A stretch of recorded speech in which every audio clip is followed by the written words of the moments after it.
Black Flame of the Amazon, featuring Harold Noice, world-famous explorer in person.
When Harold Noice, the famous explorer, started up that jungle river with Little Jean and Jimmy Brady, the two youngsters had plenty to thrill them. Adventure, danger, and the quest for the Black Flame.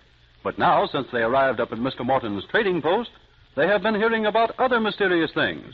About the Queen of the Crocodiles, for instance, and other tales the Indians tell around their council fires. But when Mr. Morton told them that the Indians have arrived from time to time from upriver, whispering something about a tribe of headless warriors, that is almost too much.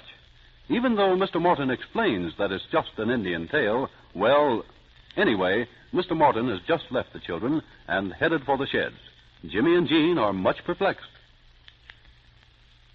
Come on, Jimmy. Let's go find Quito again. Let's find out what he knows about these headless warriors. Oh, but Jean, you and me, we know that's impossible. There just couldn't be human being people without heads. It couldn't be. Oh, that's what I think, too. But gosh, Jimmy, this is the jungle. Believe me, there could be almost anything hidden in this country. Oh, yeah? Well, I'll believe about headless men when I see a flock of them. Yeah, and even though I did see them, maybe I wouldn't even believe it then. Okay, but me, I don't want to even see any of them. Can you imagine it? Headless men. Ooh, it's terrible, Jimmy. Yeah, and they got only one eye, and it's in the middle of their chest. Yeah, and if that isn't something, then you name it. You know, Jean, Mr. Morton just laughs at all the stories, though. He doesn't believe them. Well, neither do I, Jimmy. But then, how come the Indians do? Gosh, the Indians here ought to know best. They live here. Well, sure they do, but look, though. What if there might be a tribe of Indians without heads? Well, but what difference would it make to us whether there were or not? What do you mean, what difference? Well, I mean, we aren't going anywhere near where they might be, even if there were such a thing. You know, Jean, if there were such a thing as headless men, you know something? We could make a pile of money.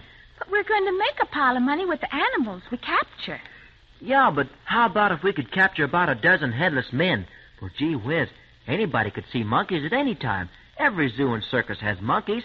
But boy, oh boy, would people flock to see a headless man, though. And you mean we should maybe quit the animal business and go after headless men? Well, it's an idea, isn't it? It sure is. But it's a dizzy idea if you ask me. But it's an idea just the same. But come on now. We gotta find Quito. He must be around here someplace. Well, let's give him a shot. Well, there's no use, Jean. He doesn't answer anyway. He likes to be standing silently behind a tree watching us. He never says a word. He just steps out. I know, and it gives me the willies. But maybe that's how a jungle Indian is brought up, to keep silent and be ready to surprise the enemy. But we aren't enemies, are we? We're supposed to be friends. I know, but what difference does that make? Well, anyway, maybe the jungle Indians don't know what a friend is, see? There he is, someplace. Yeah, but where? Well, it sounded like he was up ahead there, at the far end of the clearing. It sounded from there, but you know, he said he can make his voice come from someplace where he isn't. Then, if that call came from up ahead, Most likely he is somewhere back of us. Well, that's what I think, too. And very likely we passed him. And that's what makes me feel so creepy. Maybe we passed so close he could have reached out and touched it, huh? Well, he's in behind one of the trees, I bet. Maybe right here someplace. Yeah. All right, Quito. Come on out. What do you think you're doing? Playing I Spy or something? Oh, there he is. Fool us again. He was ahead of us this time. Hey, Quito, hurry, will you? We want to know something. Si, Senor Jim. What is it you wish to know? Some more thing about the capture of monkeys with the coconut shell? Well, no, sir. But how's about headless men, huh? You ever capture any headless men? That is not nice to speak. You see, Jimmy? Some more whisper stuff. Si, Senorita. But it is only the older men that may talk of the headless men. But haven't you talked about them? Oh, no, Senor. Never no time.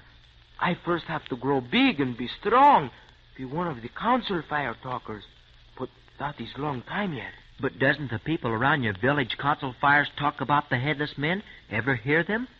Si, Senor, sometimes, but not many. It is not nice to hear. They speak in a very afraid voice. But who is it that speaks, Quito? Has any of your people seen any of the headless men? No, I do not think so. The land where these people are is far, far from here, beyond the high hills. But how do you know? I mean, if none of your people have ever seen a headless man, how do you know where they live? We have heard strange things. One time, there ain't Indians. 3 men. They stopped my village. They very tired. Come too far. They talk around fire. One time I hear 'em. And they saw those headless men? One man, a very old warrior, father of stranger who come my village, he see those headless men. But what did they look like, Quito? Did the visitor say? Si, senor. These visitor, he say those people, they are big ones. They have much feather. They have blowgun and bow and arrow. Much big than the warriors in my village. They very big. Well, you mean they're kind of like giants, stronger than ordinary men? Si, senorita. No one can go where they live. No one ever get into valley of the mountains where that people live. But don't these men ever come out? I mean, do they live in their own valley and never leave it? Si, senor. It is taboo for anyone to leave that valley, and taboo for anyone to go there. That is why no one know much about that people. You see, Jimmy? Right back where we started, just as Mr. Martin says. Stories. Just stories. Quito, you don't believe it, do you? Si, senorita. Quito, he believes that the elders of the village, they say, the elders, they speak words of truth. But don't you think it's a lot of hooey, Quito? Hooey? Hooey? What is it, hooey? I not know that word. Well, Jimmy means, he means it's like a fairy story, see? Just a story. Some Indian invented it long ago, maybe. And it keeps being told over and over again. But it is not only the Indian that tells that story. The very great white man, he has tell that story one time. Maybe he tell that story before the Indian tell it. What very great white man? You mean a fairy storybook writer? Yeah, that could be. You see, Jimmy, that's it, I bet. A storybook writer made it up. Yeah, I get it. But this great white senor, he's not the storyteller. No, he is the very great one. The friend of the great white queen who rules the great white tray beyond the big waters. Friend of a queen? Across the sea? Si, senorita. He's the great one who would not let the white queen step on the wet ground. Wouldn't let the queen step on the wet ground? What does he mean, Jeannie? You got me there. Step on the wet ground? Say, wait. Maybe he means about the time... Yeah, the man took off his coat and laid it down so the queen could step on it. You mean Sir Walter Raleigh? Yeah. That is the name, si, Senor Jim. The great white one who is called Sir Walter Raleigh. He is the great white senor who tell one time, long, long ago, that in the jungle here is the people with no heads. Oh, no, Quito. Sir Walter Raleigh wasn't a fairy storybook writer. Well, no, sir, he wasn't. Say, Walter Raleigh was an explorer, Jean. You can't prove it for me, but say, he must have been if he was over here in this country. But he tell of things in this country. He come here, long, long ago. The Senior Morton had post, he was a very good book. It say those things. Well, for Pete's sake.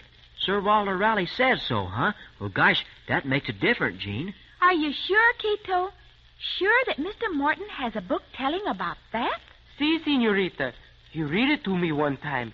He say it is not so, but my people, they know about the people of No Head. Long, long before the Senior Morton, he ever come up river here. You know something, Jimmy? It might be at that, huh? Yeah, gosh, if a headless man popped right out behind that tree there behind you. Which tree? Hey, Jimmy, will you lay off, please? But I was just saying I wouldn't be surprised you wouldn't, huh? Well, I would. If anything like that popped out behind me, well, it just wouldn't, that's all. What do you mean it just wouldn't? Well, I mean, if it popped out from behind a tree, I wouldn't be here. I'd be a mile away before it ever popped. Anyway, I'd move so fast, it'd look like I never had been there. Yeah, you and me both. Boy, when you did get there where you were going, you'd get another surprise. You sure would. What surprise? You'd find me there. I'd be there before you. Gosh. Ooh, I can't imagine anything worse than running into a headless man on a dark night. Well, I can. A whole lot worse. Said you. What, for instance? A headless man without a body. Oh, but that couldn't be. Well, why couldn't it? Just as possible to have a headless man without a body as to have a headless man with a body. But if there was no head and no body, it'd be a ghost. Well, sure it would be a ghost. Yeah, but anyway, I'd rather spend my vacation in an old haunted house than I would in these jungles. Okay, but wait. Before we go back to the trading post, let's see what Quito thinks about it, huh? About ghosts, Senor Jim? Oh, I believe that too much also, all right. Well, no, not about ghosts. I mean, well, look now. Gene and me, we're going away upriver, see? We're going to the land that burns forever. You know what I mean? Ah, see. A most very bad place, Senor. Well, bad or not bad. Well, Gene and me, we gotta get there. How's about you? Would you come with us, Quito? Quito go with you? To the land that burns? Yes, Quito. Jimmy and me, we gotta shove off tomorrow. Please go with us. We need you so badly, Quito. Si, Senorita. Maybe I come, but wait. I will be back soon. I will be back very quickly. Hey, wait a minute. Where are you going? To ask the Senior Morton if I go with you. I'll be back soon. Oh, heck, Gene. That ruined it, huh? Come on. Let's get him before he tells Mr. Morton. Come on, or it's all off.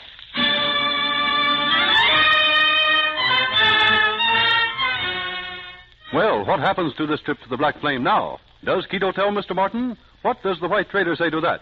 Or does Gene and Jimmy make a new plan to tag along on the trail of Mr. Noice and Pedro when they push off upriver in the morning? The next time you tune in, you'll see just what did happen.